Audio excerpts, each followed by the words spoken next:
Hey there, everybody. Welcome to Code Your Face Off Live. My name is John O'Connor, and this is a YouTube live show where we talk about Android, front-end development, and all kinds of different topics in computer programming, computer science, all that fun stuff, basically whatever kind of strikes our fancy.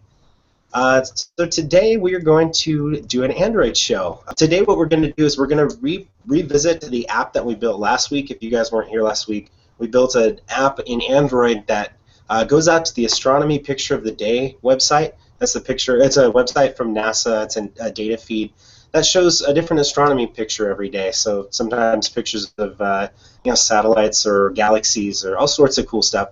It's a free data set that's provided by NASA. And so what we did last time, and I'll show you the app, is we built a astronomy picture of the day viewer, which just pulls up the latest picture of the day, shows us the picture, shows us some of the data about it. It's kind of a fun little, sample exercise kind of thing that we were doing. And let me just show you the screen, and I'll let you kind of peek at what that actually looks like. And today what we're going to do is we're going to use that same project. We're going to expand upon it. So last week we kind of set it up. We sort of did the base layer of it, and now we're going to modify it. I'm going to show you a few different things. We're going to cover async tasks and threads, basically how you run stuff in the background in Android. I know a lot of you have heard about threads and what they do and all that stuff, and today we're going to give a nice coverage of all the different ways you can run stuff in the background in Android. We're also going to talk about data storage, so the idea behind data access, and we're going to talk about the data access object design pattern that allows us to kind of segment out and sort of abstract away accessing data in different ways. So I'll show you how we can convert our data feed into something that's reusable, that's component oriented, a little bit cleaner, a little bit nicer.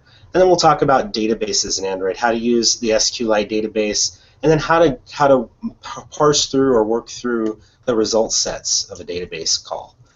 So let's just go ahead and kick this off. I've got the JMotion emulator up, and let me just switch on over to a screen share, and we'll be ready to go. Let me see here. So I'm just going to pull up. Let's just share the entire screen with you guys. Alrighty, so here we are. This is our JMotion emulator. Here's Android Studio. If you'd like to grab the code, it's on GitHub. It's actually in the link in the YouTube video, so if you'd like to grab the code and follow along, feel free. And let me just run this project to kind of show you guys what we left off with last week.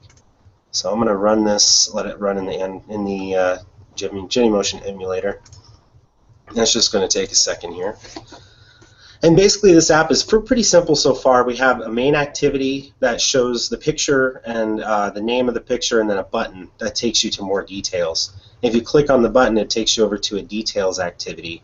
And I've built this app in 2 activities for now. In a future show, we will go ahead and change it so that we're actually using maybe fragments or something like that. For now, we're going to leave it in activities because that's the base case. And that's what Android was originally designed to use, was activities.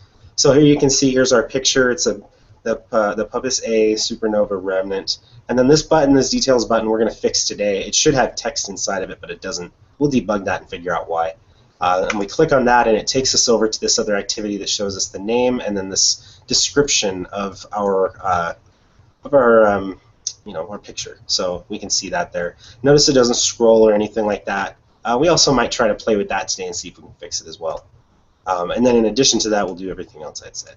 Right. So last week we were talking about downloading the picture from the internet, and one of the things that we noticed that we got in trouble for is we tried to download the picture in the onCreate method of our main activity. So this would run, every activity has what's called an activity lifecycle, and whenever you start up an activity, whenever you create one, whenever you pause one so that you can go to another app or something, and then when you come back to it, it resumes that. And then when you actually close your app and remove all the activities, destroy them all, each of those has a method that you can hook into by overriding it. And all the activities allow you to override the different, what they call lifecycle methods: on create, on resume, on start. These are all available in the Android documentation. So if you look up the Android docs for activity, you'll see all the different lifecycle methods that you can override. One of the problems that we had last week was we tried to make this network call. We tried to reach out to the internet, to the NASA data, the NASA Astronomy Picture of the Day data website, and download all this data, download this image in the onCreate method of our main activity, which means we tried to do it before we even displayed anything, before we started the app. And that gave us an error, gave us an exception called the network on main thread exception. And we walked through the solution a little bit for that. The solution was to put the code that downloads the internet stuff, the separate data, the images and all that, was to put it in a separate thread. Now a thread is a parallel running process, and it's a parallel running stream of execution, code basically running at the same time. So the place you would see it is if you click on a button, your button goes down, and then if you weren't running in a separate thread, the button would stay down until all of the data were downloaded, and then the button would pop back up. So when we run it on a separate thread, what will happen is you can click on the button, it'll go down and go back up, and in the background or in a separate method of execution, a separate but parallel one, all the data downloads from the internet, and then when it's finally finished, it'll populate this text field in this image view. And you can actually see that when we pop up our Astronomy Picture of the Day app. Let me just go ahead and rebuild this and show you. You'll see that it starts out just saying the word name and having a blank sort of image view down there. And then when it finally downloads the data, it populates the name and it populates the populates that image. So you can see it starts out blank, and then it does the network connection, and then finally when it comes back, it populates this stuff in here. So it doesn't hang up the create process. I showed you one method this last time, which was to use the thread class. And the thread in Java, it's actually a Java class that's available for most Java implementations. But that's not the only way that you can run things in the background in Android. So today I'm going to show you a couple of different methods for running stuff in the background, and I'll talk to you a little bit about where we're going to want to do that and how we're going to want to do it. So thread is kind of the base case here, and what you have is essentially a thread class. You create an instance of it, and then you tie it to something called a runnable. Now these runnables are basically just methods or classes that are meant to be run, and that's it. They're kind of an abstraction of anything that can be run in a separate thread. And you can create them right here in line like I did just by overriding this run method here.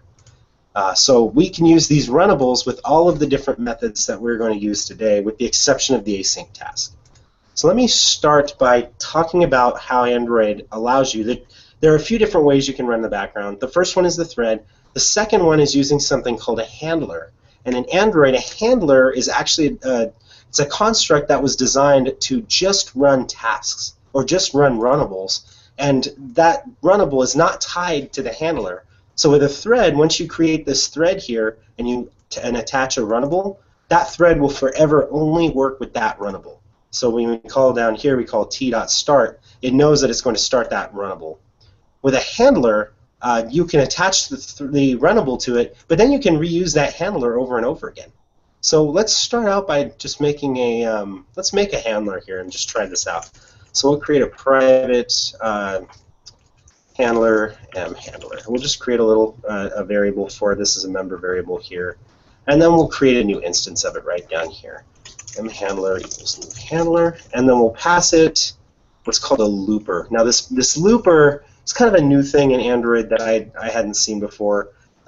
Basically, it allows you to hook into Android's Android's main loop system. So the event handler that Android has running all the time in the background. This allows you to kind of hook into it and run tasks based on that looper.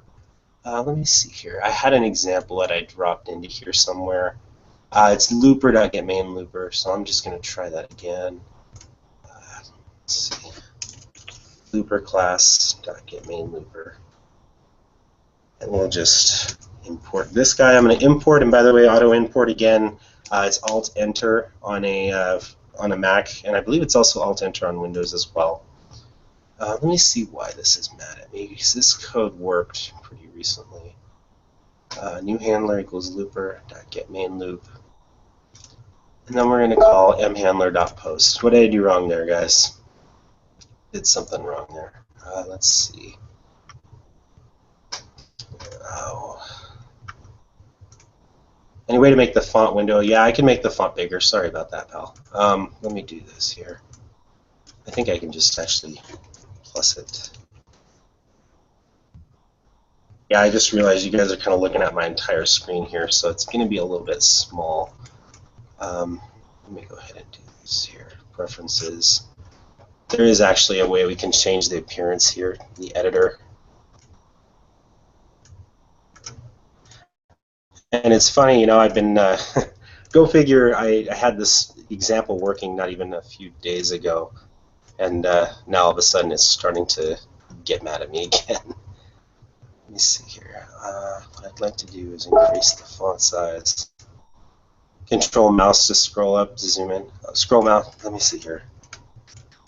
Control, yeah, see on, let me see. Yeah, it's not working on a Mac. It doesn't let me do that, unfortunately. That's all right. I'll try to see if I can make this bigger. If not, you know, we'll figure it out. Let me see if I can save a new. Oh, there we go. Let me make it a 20. Is that better? Can you read that okay? Let's see here. So we got our M handler here. Much better? You got it, buddy. And you'll see this handler's abstract. It cannot be instantiated. You get this every once in a while because some of these classes are actually abstract. Implement methods. No, we don't want to do that. We just want this new handler class to be here and to exist. Maybe that's what I did wrong. I have two of them. No, that's not right. Okay, well, I'll tell you what. For some reason, now my example that I had working just fine yesterday is not working. So I'm just going to go ahead and create this thing. Make sure it's the right handler. That's a good point. You know what? I might have screwed that up. Every once in a while, if you turn on auto import in Android Studio, and you're right, it gave me the wrong handler. You see this right here? We don't want util logging handler. That's not what we want. We want Android's OS handler. This is a problem that comes up all the time in Android, and you can see even for me, it still gets a little confusing. So let's try auto importing. We're going to import this class, and what we want is not the Java util logging handler. So if you see the message that I just got, chances are pretty good that import is wrong. You want the Android OS handler, and look at that. Magically, there you go. Yeah, magically it's working. Yay! All right, cool. Thanks, Wayne. That was a good call there. So now what we're going to do is we're going to take this thread, one beer for you. You got it. So what we're going to do is take this thread here, and we're going to replace it with a handler. So I'm just going to, and I'm only going to take this little chunk right here, and I'm just going to comment that out because the rest of the code can stay there, right? We don't need to start the thread, and we're going to make this runnable. We're actually going to just drop it right in here. So whenever we want to use a handler, there are a couple of different ways we can do this. We can call post, and that's the first way to do it. When you post a new runnable, that says start this thread or start this new mode of execution pretty much right away. As soon as the Android looper has gotten back around to running something for this app, go ahead and run it. And that's it. That's how you do it. This is the replacement you have for thread. You can call handler.post. And you can see that down here, it's the same, same closing method call here. So I actually don't really have to do anything. I can just leave it exactly like this. So this is kind of cool. You can use this handler.post to immediately run a new runnable. And what's cool about this is you can reuse this handler over and over again. So I have handler.post up there. I can create another runnable, handler.post, new runnable. And we'll just do a quick little silly implementation here. Let's go ahead and do new runnable, and we want it to implement the run method. And inside of there, we're just going to do a log.d tag, and then this is a log main activity. And what's cool about the handlers, you can use the same one over and over and over again. So you create one mechanism that sort of just runs threads. That's all it does is run these runnables. So it's not tied to this runnable at all in any way. It basically just says, hey, just run it. It just needs something to run this runnable. So yeah, let's see. Is there an advantage to using a handler versus a thread? A thread is really kind of a little more than you need most of the time. So a thread, you have to create this new thread object, and then you have to call .start. It's just a little more tedious than using just a handler, and the handler has other options that a thread doesn't have. That's actually what I'm going to show you next. So in general in Android, you tend to want to actually use the handler as much as possible, but it's because there are other things we can do with this as well. So first of all, the API is a little easier. I mean, a touch easier. But second, you can do other things like post delayed, and this will actually allow you to introduce a delay to your runnable. So now you can say, I don't want you to run this right away. What I want you to do is, let's say we want to introduce a delay of maybe 1,000 milliseconds, which is 1 second. We can do that with handlers now. We can actually say delay the execution of this code by 1,000 milliseconds. Let me think. I'm trying to think of a good. There are actually a lot of cases where this is pretty handy. You can use it to keep a clock, for example. If you have a clock application, you can say run this runnable every second, and that delay is going to allow you to run this runnable every second or so. Or you can say run after a minute or something like that. That would be 60,000 here. So handlers give you a little more interesting stuff you can do. It's tied more closely to the Android clock and to the Android looper. So you can kind of play around with this. There are actually a lot of different things that you can do with the handler as well. You can send messages into it. You can post it at a specific time. So you can actually say run this at midnight or whatever. Lots of cool little things you can do with it. So it's something to kind of play around with. The other way that we're going to run stuff in the background here is by using a reusable task. So in Android, you can create a background or a reusable task called an async task.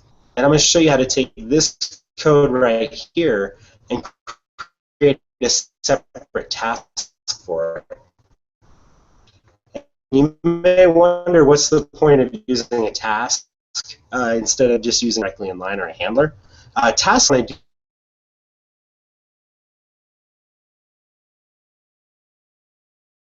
loading the data the first time that I load up the app, and that's even if the date I still. So that's not really an ideal situation to do. Is introduce task. It allows me to run the task when the user pulls down to refresh, right? And when you want to do that kind of stuff, it's helpful to have all of your asynchronous logic or all of your background logic sort of put together in this one task that can be run over and over again. And that's what the async task is all about. So I'm going to show you guys how to write this async task here. Now, an async task is a little more work than putting together a handler or a thread, but it's also got a lot more stuff that you can do with it. So let's take this logic here and just drop it into a new thing called an async task. We're going to create a private class.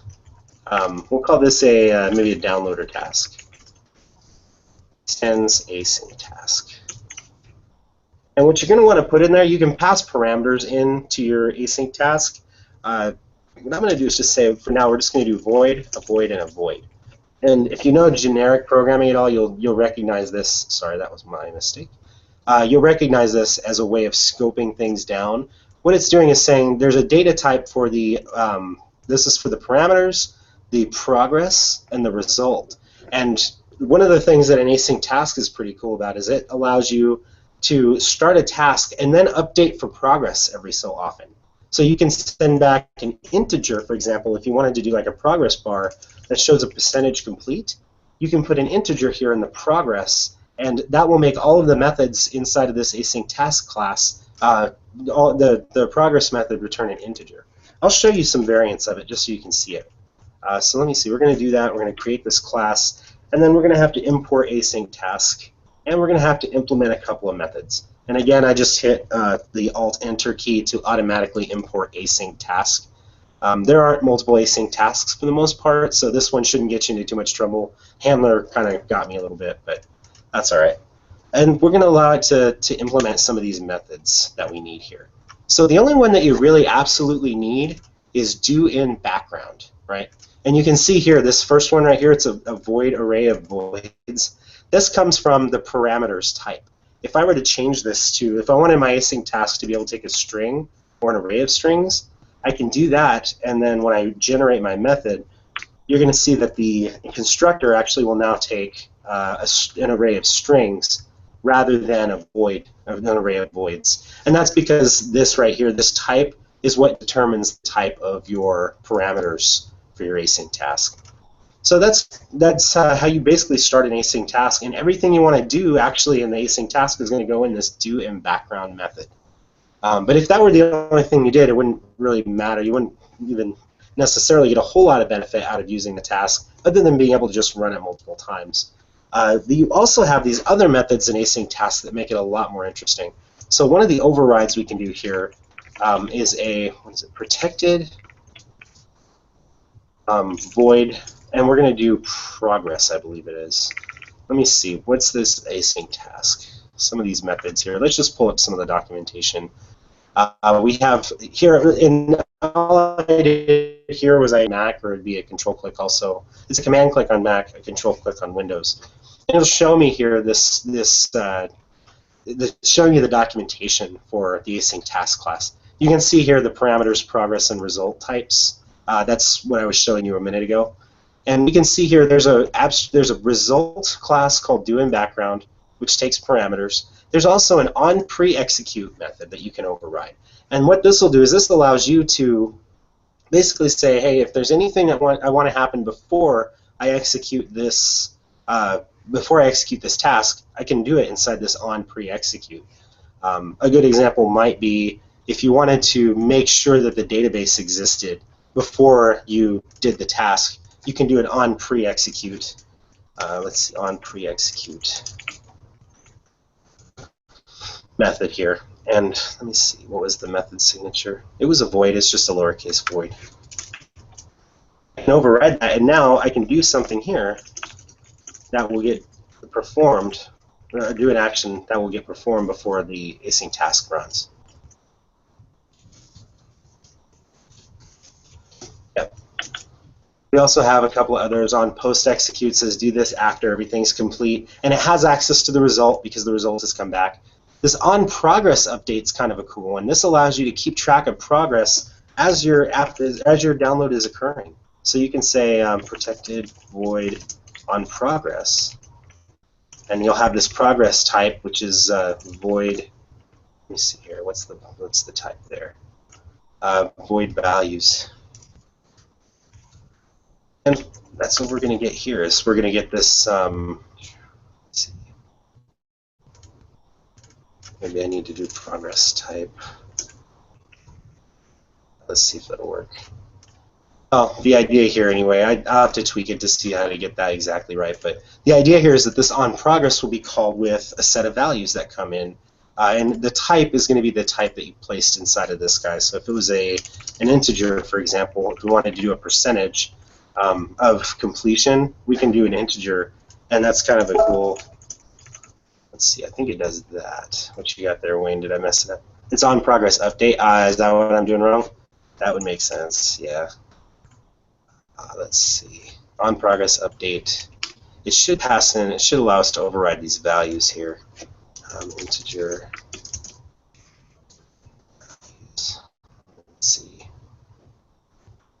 On progress. And this progress type is actually just the progress type. Is it because, yeah, it's because it's the middle. That's what I needed here, was an integer part in the middle. And the result will just say is void. So yeah, sorry about that. So this one here is for the, I should have known better. This is for the parameters that go in here. This is for the progress type. And the progress type just has to match. So if this is a string, or let's say we had a double, so it was actually a percentage based on, you know, like 20.25% or something, we can turn this into a double and override it there. And now we're going to get back values as progress is happening, which is kind of cool. It lets you update your UI and all that. And let me see, the final one is this on post execute allows you to get the result. You can also cancel these async tasks, and you can override the on cancel to see what happened, or to handle it if the cancellation occurs. So a lot of different options with this async task. It gives you a lot more control over the entire life cycle of the task, right? It allows you to say, when this happens, do that. You know, when the task is canceled, clean up after yourself. When progress is being updated, update this thing. And then to run a downloader task, I mean, the core of it here is just this do in background. And what I'm going to do is I'm just going to copy the logic that I put inside this runnable, but I don't need it in a runnable this time. I'm just going to drop it right into the task, because async tasks don't take a runnable. They take just whatever code you want to actually execute. So let's do that. Let's grab this code. I'm just going to copy it and paste it right on into this doInBackground method. And there we go. Let's see. Any reason why it's mad at me? I have that, and I think I just need one more of these, perhaps. What does that say? Missing return statement. Yeah, it's because I made this, this should be void, but you see how this void is a capital V? That means that it's an object called void, not the primitive called void. And something that's kind of interesting about Java is every primitive has an object that sort of wraps it. So there's a double primitive, right, which is just a double precision floating point number. It's basically a decimal that's really, really large or very precise. This double is a primitive, but there's also a class called double that mirrors it and does the same kind of stuff, but it allows you to use this double or this void where primitives aren't allowed. So in Java, when you have this generic string, when you have this typing right here, you're not allowed to put a lowercase double in here. The Java doesn't allow it. It has to be from an object of some kind. So by having these sort of mirrored double class that mirrors the primitive double, it allows us to use the double where we need an object. The only downside is now this void, it actually has to return a void, even though void means nothing. And if this were a lowercase void, we wouldn't need to return anything. But because this is an object void, we have to return something. So we're just going to do return new void. That shouldn't be too much of a problem, I think. Let me see. Cannot be accessed from outside. Is that right? Got our void here. Maybe if we return something, anything, no? What do we get here? Let's see. Can you return null? Yeah, it'll work. Thanks. That's a good one, bud. 2 years for you. Yeah, you can return void null here because this thing is void. There's also a way to return the void, a void value, but I don't know of it right offhand. So return null should work just fine. You won't be expecting anything back anyway. And yeah, that's it. We dropped it right in there. You can see that it, aside from that need to return something, really that's it. You know, we don't need to do anything else. And to run this task, let's go ahead and comment out all the handler stuff that we did previously. We're just going to comment that out, and we're going to run our task. So we'll create a new task. This is going to be our downloader task. Task equals new downloader task. Right? We're going to run this guy, and then we'll say task.execute. Now, what you don't want to do is you don't want to call the doInBackground method directly, and the documentation will tell you that, because this doInBackground method is more of a lifecycle thing rather than an actual execution mode. And you don't want to execute it because none of the other stuff, the onPre-execute, the onProgress update, that stuff's not going to run if you try to run doInBackground by itself. So what you actually want to call is doInBackground execute. And you can pass into the execute method all of the strings, all of the parameters that go into the task. So you can see here the task in doInBackground, it has this array of strings that you can pass those in is by passing those into the execute method. So this will be maybe parameter 1, param 2, etc. And that's perfectly fine. That allows us to pass in parameters to this task. That's another thing you can't do with runnables, by the way. It's hard, or it's much more difficult to pass in parameters to this run method. Async task, it's actually really easy. It's designed to do that. So yeah, and let's go ahead and try this out. What I'll do is I'll go ahead and put a little log in here with our array of strings as well, just for fun, just to kind of show that it's there. And then we'll say strings. And we can pass, let me see, can we pass that in there? Maybe we'll do strings dot toString. That'll work. It'll give us something at least. The video froze on your end. Okay, hopefully it's not on everybody's. We'll have to see how that worked out. The descent into darkness there. All right, so let's try this out. Let's go ahead and try it. All I did was I just put a log in there to show the strings that are coming in. Let's run this guy and see what happens. So we're going to run, we're going to build here, and then hopefully this will pop up in just a second. So yeah, those are the main three methods that you're going to use in Android to do these separate thread sort of things. And yeah, here we go. There's our application popping up. It's running, and here we go. We got our feed in here, and you can see we've gotten rid of our handler. We've gotten rid of our other stuff. The only thing we're doing is running this task. So you can see that the task ran. And in fact, if we look down here in logcat, which is where all of our logs are going to end up, you can see here we've got our string array that I printed out. What it did was it just printed out 0, 1, 2 for the number of items we had in that array. If I were to maybe turn this into a, if I actually to print this out, I think there's a join or something like that. In any case, you'd be able to see each of those strings. So we'll say maybe we'll do string 0. I'll just show you the first one. That may be kind of cool. Yeah, let's try that. So you'll see that this allows you to pass the parameters in. So that is the async task versus a handler, and you've already seen the thread from last time versus a thread. So let's make sure that pops up one more time. You can see here param1 is our string, and then our name is the information right here. So our logs are all working, and we've got our information good to go. Let's go ahead and, so first of all, I want to mess with this details button, because this details button, it should have something in it and it doesn't, and that's just driving me kind of nuts. So anytime you're working in Android, you want to really kind of isolate all of your view issues, all of the stuff that's going to display. You want to isolate those inside of your XML, your layout.xml file. So let's pop on over. I isolated these all in activity main.xml inside of the res folder and layout. And that's, you can tell if you look in the source where we just were, if you look inside of our main activity, you can see right at the top of main activity in onCreate, we call set content view and then r.layout.activity main. That's how we specify which XML file we want to use in Android. So that's how I know that this screen, this main screen, the information about it is inside of this activity main XML. So let's pop on over and see this detail button. Now the detail button, let's see, we have Android ID, Android name is string detail. I think that's our problem right there, is we actually want to do Android text equals string/detail. Let's see if that works. Maybe I just did this. The name is actually incorrect there. That's not the right use of the Android :name. I can talk about that in a slightly later show. So let's go ahead and run that, see if we get our word detail right up there. Run you.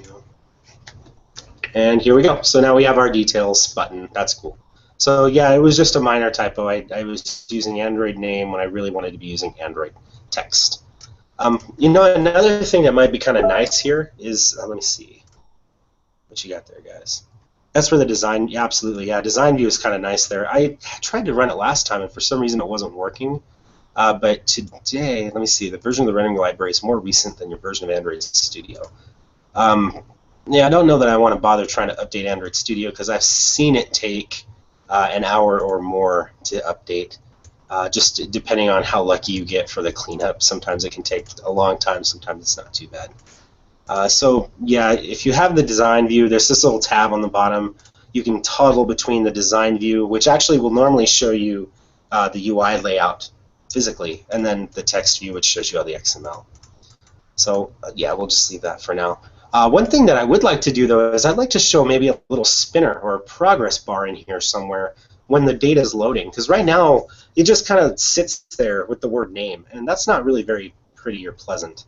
Another thing I'd like to do is maybe peg this details button to the right side of the page. Since I'm in a linear layout, this is going to be not terribly difficult. It's actually much easier even in a relative layout. So you know what I'll do is let's do that. Let's convert this. Right now what I have is I have two linear layouts. I have one that lays out this top section here and this bottom section here. And then I have a second one inside of the top section that lays out the text and the button right next to each other. Maybe I can refactor this to make it a relative layout. So rather than having them be just sharing that top space, I'm going to actually use a relative layout and tell it, hey, peg the words, peg the to the right of this container. Let's do that. I'll show you how that works. So we're going to change this guy to a relative layout. This is the layout inside of the top part right here. So I'm going to do this relative layout. And then inside of here now, when I do a relative layout, I have a couple of different methods I can use. I'm going to do Android layout. I'm going to align parent left, right? And we're going to make that true. So what I'm going to do here is say, okay, for the parent item for this relative layout, let's go ahead and peg this text, the name, all the way to the left side of the image there. What caused me to make it linear first? You know, I just wanted to show it off. That was what was originally kind of available in Android. This linear layout was much more robust than relative layout in the beginning. Relative layout, now I actually use it more often than linear layout.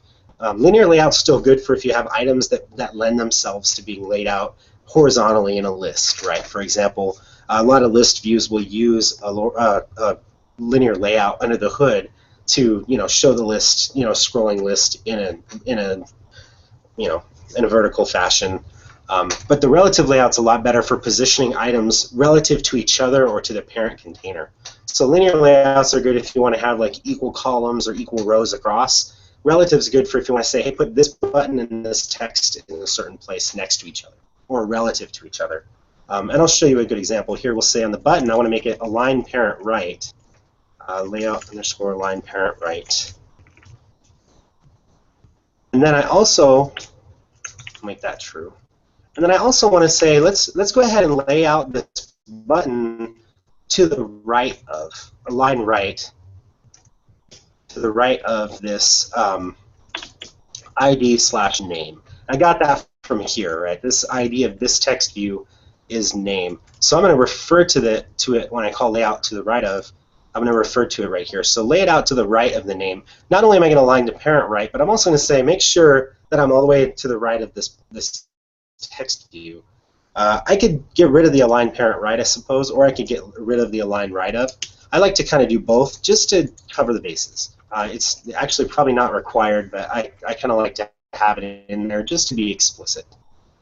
By the way, you'll notice really something kind of cool here and interesting. Whenever you're creating a new ID, whenever you're saying this text view has an ID of name, you'll notice you use this @+ ID, but down here when I'm referring to one that already exists, I use the @ID/name. And that's actually why I'm doing it. That anytime you're creating a new ID, and it's almost always you're going to see the plus with this ID, Android:ID tag here.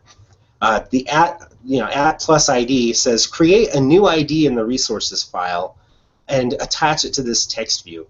Now anywhere else you want to use it inside of this XML, you refer to it without the plus. You just say @ID/name, and it's going to give you that whatever this ID was here.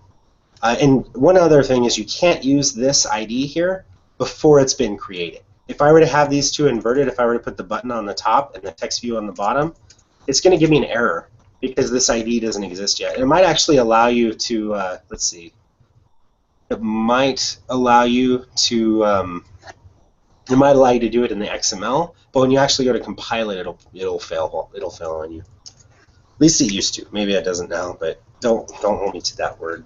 But normally it will, and you want to make sure that they're in the correct order anyway. So let's go ahead and run this now and see what I get. So before what I had was the name word and then the button right next to it, and the button's sort of hugging the text, so it's hugging the name, and anytime the name changes size, the button gets reflowed. Now what we'll see is that the details button should stay pegged to the right side and the name to the left. Oh, that's kind of interesting, huh? Yeah, see that? And here's something interesting. So that was kind of weird. It made the button actually bigger, which is sort of fascinating. That's because of this guy right here. I named it to lay out to the right of that name, and that's actually pegging it off to the right side there. So if I get rid of that, I bet you it's going to go away. I bet it'll do what I told it to do originally, which is just keep it small but pegged to the right side. Let's try that and see.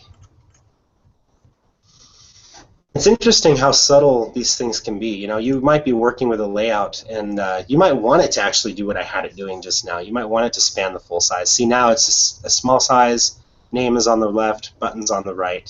And when I told it to lay out to the right of the, let's see, to the right of, I told it to lay out to the right of the ID name, it expanded the size of the button for me. So it actually overrode this layout width here. Instead of wrapping content, it was actually filling that container because this right here told it to. So kind of an interesting little tidbit about how Android layouts work. So that looks a little better. We've got the details word in there. We got this a little prettier. Let's go ahead and align this center vertically centered as well, which I think that would be kind of cool. Let's see, Android align parent, align vertical, I think it is, or center vertical, that's what it is.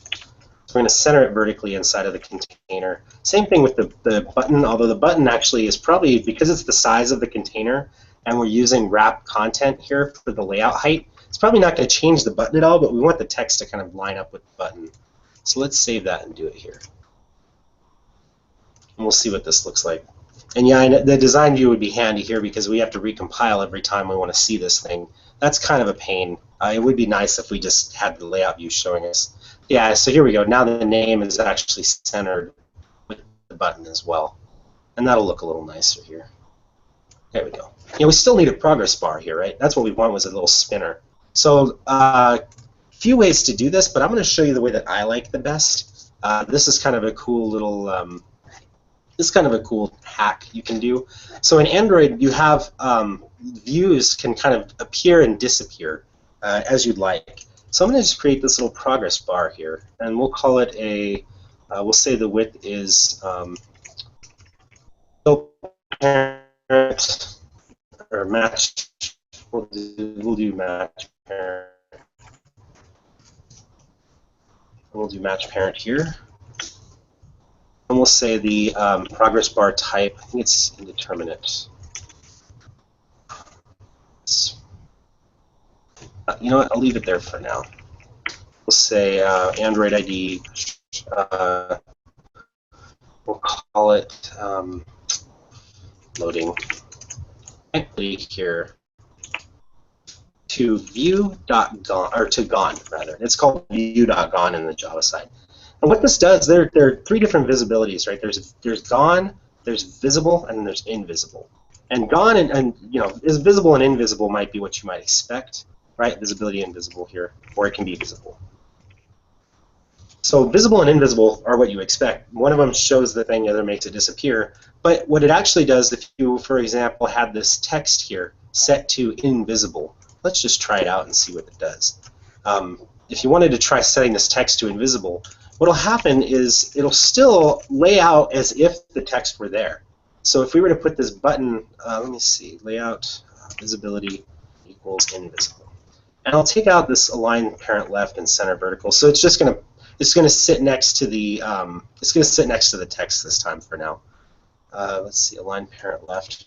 Let's add our let's add the one that we did to the right of /name. Oh, sorry. We want the button to the right of the name. My bad. Button to the right of name. What I'm going to show you is, even though this text is going to be invisible now, I've set the visibility to invisible, the button's still going to act as if the text is there. So let's do that right now. Let's go ahead and take a look and see. And you should see the button start out expanded and then eventually shrink up. Let's check that out. Yep, see, it starts expanded. As soon as the data downloads, the image will show up, and then it shrinks just as if that text was actually there.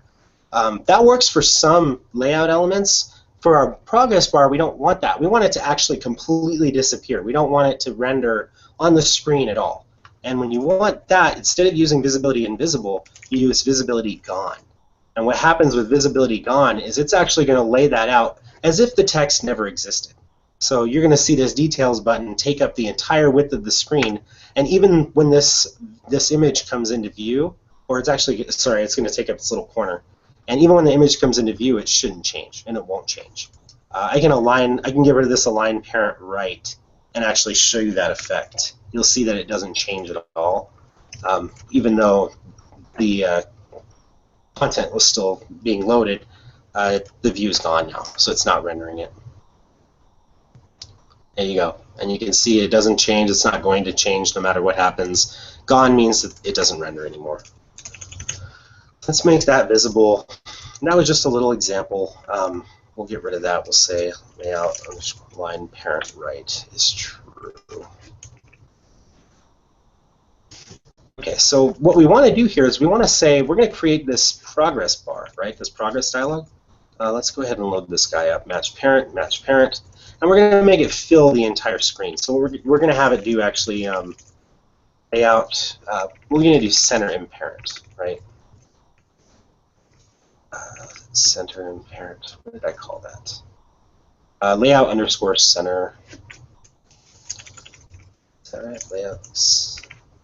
You know what? Because it's a linear layout on the outside, it's not going to let me do that. So here's what we can do, actually. Let's make this 2 separate layouts. This is going to kind of blow your mind a little bit, I think. Let's go ahead and do one big layout. We're going to change this whole file around, and I'm going to kind of break your minds a little bit here. Let's take this guy, and let's change him entirely to be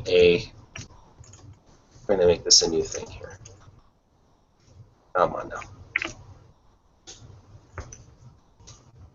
We're going to make this whole entire file one giant relative layout. And why relative layout? Because what we want to do is we want to take that linear layout, which contains all the content of our app, and we want to put that in parallel or in a separate piece with this linear layout that displays our content here. You know what? I'm going to save this one for next time because we still haven't gotten to data yet, and I really wanted to cover it. So you know what? Well, you know what? I'll tell you. Maybe we'll just do this one, and then next time I'll show you guys data. I think that might work better because we're already in this anyway. It's kind of an interesting problem. I want to show this progress bar here. Once I get on something, I kind of get annoying about it. So we'll set the layout width, not weight, width. We'll make it match parent. Layout height is match parent. And that's all we needed there. You actually have to, the main view has to do something. It has to have one of these layouts attached to it, so that's fine. I'm going to put it underneath because I'm kind of particular about that stuff. And then we're going to create 2 different views. The first one is this progress view. We're going to match parent, and we're going to make this layout in. We layout center the parent, so center vertical true. Actually, we want to center in parent. That's what we want. Center in parent, which will lay it out vertically and horizontally as well. So we're going to have the progress bar, and we're going to have a linear layout. In the initial, what we're going to do is we're going to go ahead and lay out. We're going to hide this progress bar here, and I'm going to make it gone.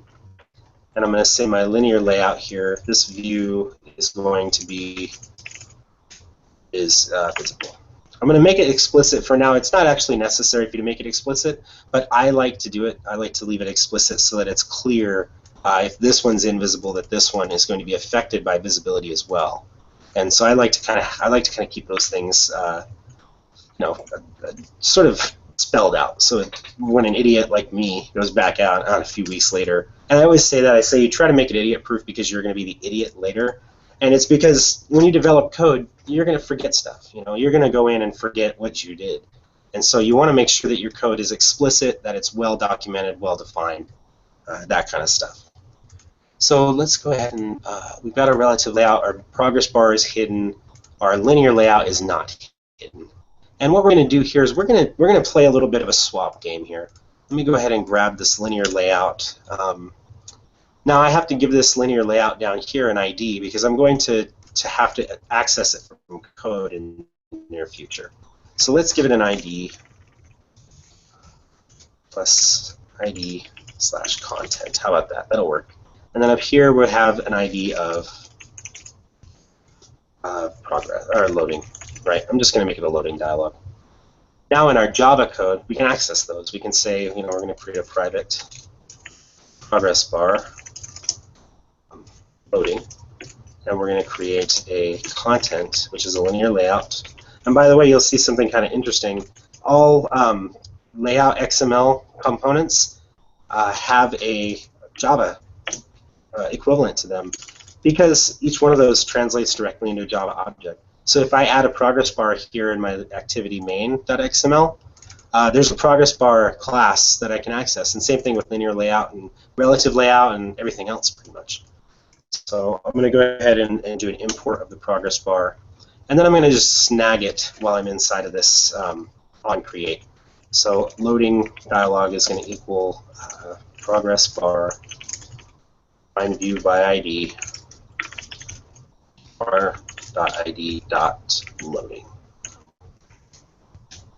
Perfect. That's my loading bar, and I'm going to say my content is a linear layout find view by ID content. Right. There we go there. And then I'm going to go ahead, I'm going to do something kind of interesting here. I'm going to switch them out. I'm actually going to load, I'm going to say get this loading bar and show it dot set visibility view dot visible. Right, and that's going to set the visibility of the loading bar to visible, and I'm going to set the content to gone. Right, and these constants stored inside of the view class. So now I've swapped them out. My loading is actually going to be visible. My content is going to be invisible. And then what I'm going to do is inside of my async task here, this task that's executing my application, once I get a result back, once it's the download is finished, I'm going to flip this, and I'm going to say the loading is going to be gone and the content's going to be visible. So now I'll have a nice little progress bar until the download happens.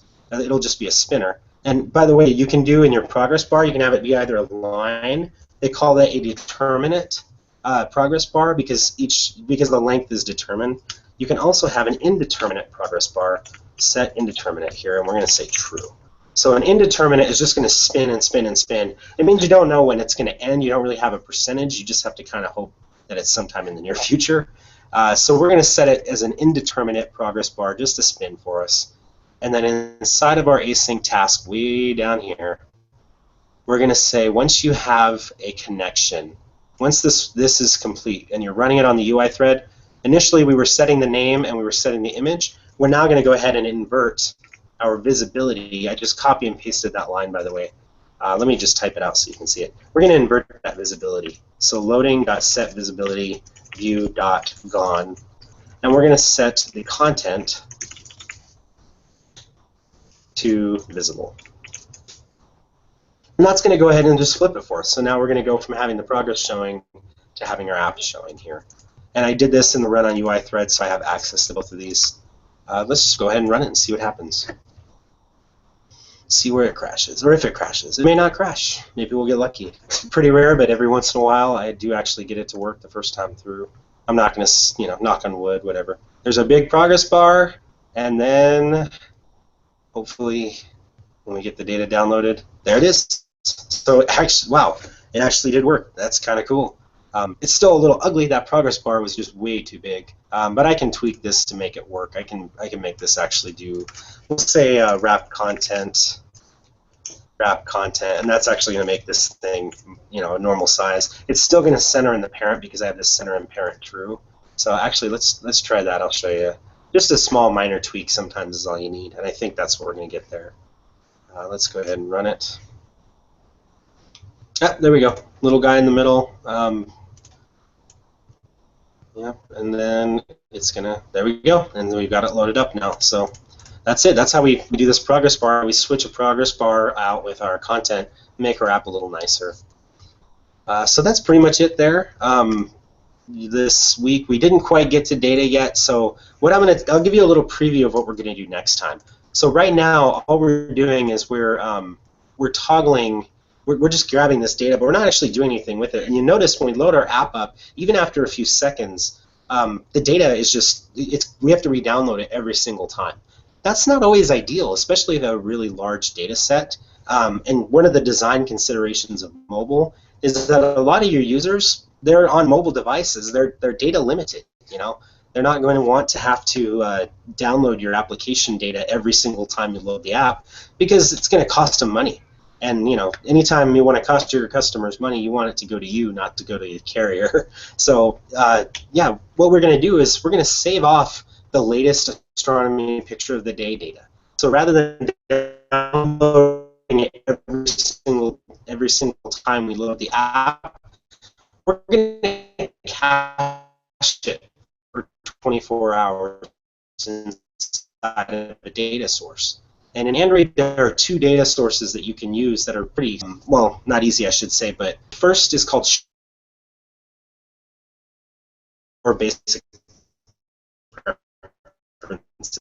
If we had a settings dialog here, we could store different settings inside of that for saving off that kind of stuff. The second thing we can do is we can save it inside of a database. And Android has a local built-in database that's part of it. It's actually an SQLite database. So it uses SQL. For those of you that know database or know about database, actually get data. So you'll be so yeah, that's what we're going to cover next time. That was a little bit much today, so we'll cut it off there. One last little piece that I want to do.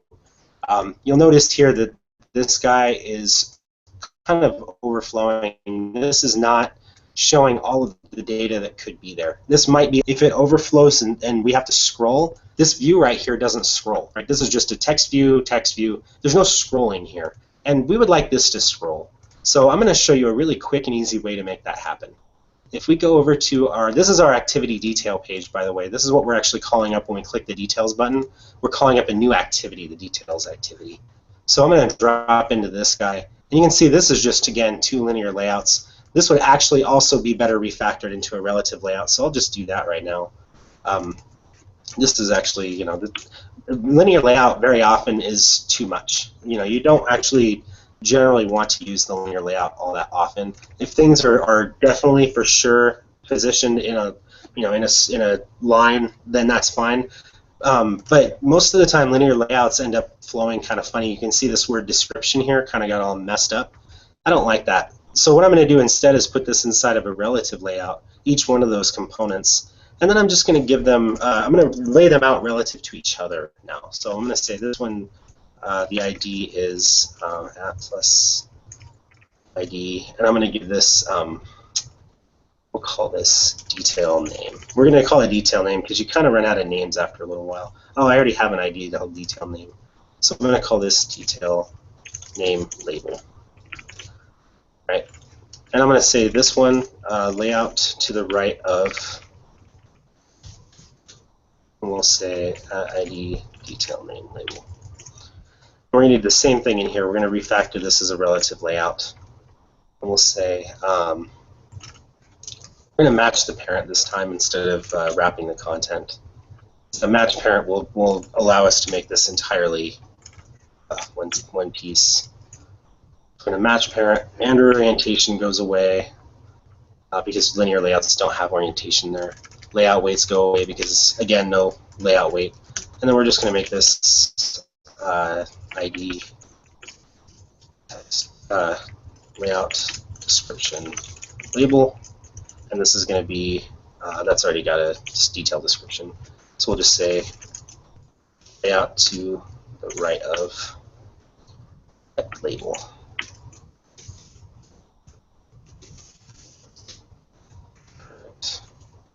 Let's go ahead and rerun that, and we'll see hopefully that this ends up looking a little nicer.